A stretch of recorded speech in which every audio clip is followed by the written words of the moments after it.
et qui risquaient de s'embourber dans un bourbier très dangereux pour eux. Et ils ont voulu que j'aille dire ça à Charonne. Et je suis allé dire à Charonne, mais ça n'a rien changé à cette détermination.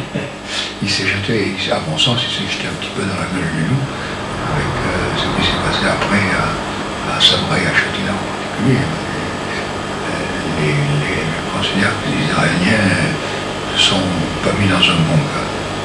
Vous aviez quand même raison de comprendre, on voit qu'après tous ces problèmes qui étaient entrés. Bon, c'était une mesure de circonstances qu'ils ont prises. Ça ne pouvait déboucher que sur des embarras pour tout le monde, et en particulier pour les Israéliens. Si vous voyez aujourd'hui, ici maintenant, M. Charles, qu'est-ce que vous allez le dire et qu'est-ce que vous allez leur proposer? Surtout quand vous savez qu'il y a beaucoup de problèmes actuellement. Qu'est-ce que vous allez leur proposer, M. Perrin? C'est difficile de se mettre dans ses chaussures, hein, parce qu'il a une situation extrêmement difficile. Moi, je pense que je ne lui déconseillerais pas de ne pas être très ferme, mais même un peu brutal avec les Palestiniens. Il est clair, si vous voulez, que les dirigeants palestiniens n'ont pas répondu à la main tendue que leur donnait le prédécesseur Sharon. Et on comprend que Sharon maintenant est une politique beaucoup plus fermée, beaucoup plus dure, pour laquelle il a d'ailleurs été élu par le peuple israélien. Donc il y a une situation là sur laquelle il ne peut pas changer de fusil d'épaule.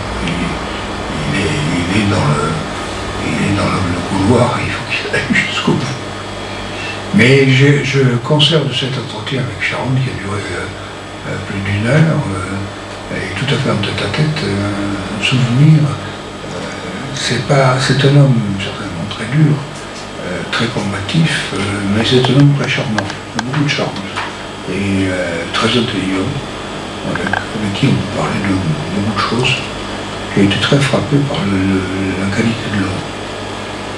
Et vous pensez, comme à l'époque, vous êtes au courant de la liste de Golda Meir, la liste des lycées, on a décidé de tuer 17 dirigeants palestiniens pour pouvoir ramener les Palestiniens vers une paix durable. Alors aujourd'hui également on est en train de parler de ça, même M. Shimon Peres a dit, et c'est le projet du gouvernement de M. Ariel Sharon. Est-ce que vous pensez que si on continue la politique de Golda Meir de l'époque, c'est-à-dire on désigne quelques personnalités palestiniennes, on dit tout, le problème des Palestiniens avec Israël, ça va être résolu, à votre avis? Oui, je crois qu'il n'existe pas sur Terre actuellement de gens qui puissent donner une idée de la solution qu'on peut trouver entre Palestiniens et Israéliens. Même des gens très bien informés, très puissants comme le président américain, ou le premier ministre britannique, ou le chancelier allemand, je suis certain qu'ils ne sont pas capables de formuler une solution et une orientation. On est vraiment devant une situation bloquée qui est très dangereuse pour cette région-là, très dangereuse pour les deux peuples. Mais moi, je ne vois pas de solution qu'on puisse suggérer. Il faut attendre que les choses se décantent un petit peu. Espérons-le. Alors, je crois que Roger a des questions parce que M. Perrin, il n'est pas fatigué, hein, parce que M. Perrin me prend la nuit. C'est vrai, avec 80 ans, M. Perrin m'a dit, comme tout à l'heure, Roger, nous, il disait. Non, je prends l'avion dans 8 heures. Vraiment, comment un jeune garçon, on le voit, comme un soldat debout et courageux. Regardez, il est où du matin, sur les zones de Victor. Et parmi, il a mis la photo de Charles. Alors, M.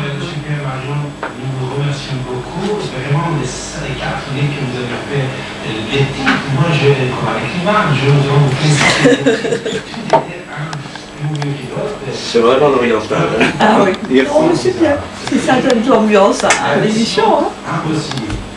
Vraiment, c'est très très joli. Mais moi, long. Ce sont des titres formidables.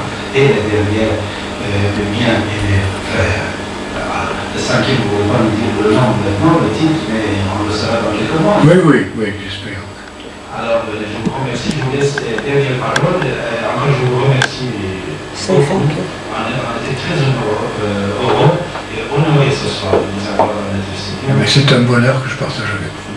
Merci. Et j'ai trouvé ici une ambiance tellement amicale et tellement proche qu'on a envie d'y revenir. Avec grand plaisir. Ici, c'est votre maison. Merci. À très bientôt.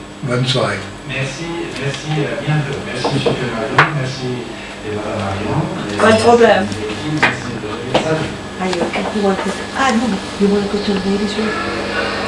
Avec toi? It's 1 o'clock on Friday.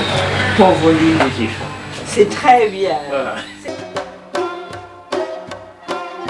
گفتگوهای تاریخی سیاوش اوستا با شخصیت‌های ایران و جهان، رئیس جمهور، نخست وزیران، وزرا و سناتورهای فرانسوی، نخستین زن فضانورد جهان، رئیس جمهور پرتغال، دبیرکل یونسکو، فرزند فیدل کاسترو، عزیز نسین، مهندس بازرگان، داریوش فروهر، محمد علی فردین، آذر شیوا، شیخ علی تهرانی، خواهر سید علی خامنه‌ای، فرزند خمینی، آیت الله منتظری، شار آزناور، فرهاد، اکبر گلپایگانی، دکتر کوروش آریامنش، دکتر ابراهیم یزدی، ژنرال هانری پاریس، ژوزه بووه، آری بن مناشه مشاور امنیتی نخست وزیر اسرائیل، روژ اغنو، پیر مقیون، رئیس سازمان ضد جاسوسی فرانسه، مارشال منش، هنرپیشه هالیوود، روبرت منار، دبیرکل گزارشگران بدون مرز، پیر هانری، دبیرکل فرانس تق دازیل، هوشنگ سیهون، ژنرال لبت، دانیل ژولان و ده‌ها هنرمند و شخصیت فرهنگی علمی سیاسی جهان. بخشی از این گفتگوها به زبانهای پارسی و یا فرانسوی در دسترس شماست. برای تهیه آنها با ما تماس بگیرید.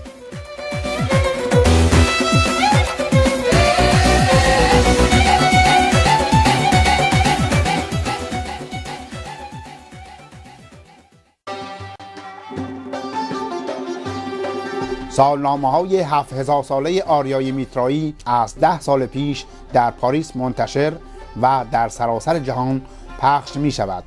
این سالنامه برترین و بهترین سند افتخار ایرانی در سراسر جهان است. هم میهن تو بیش از 7000 سال پیشینه تمدن داری. چرا گریز یک تازی از روستایی به روستای دیگر تاریخ تو باشد؟ تازیان می توانند به تاریخ تازش خود و پیامبرشان به تمدن‌های دیگر بنازند، اما چرا تاریخ غارت و تپاول و ویرانی میهن و مردم تو روز شمار روزانه تو باشد؟ مهربان یاران، از روز شمار 7000 ساله و پر افتخار خود بهره ببرید.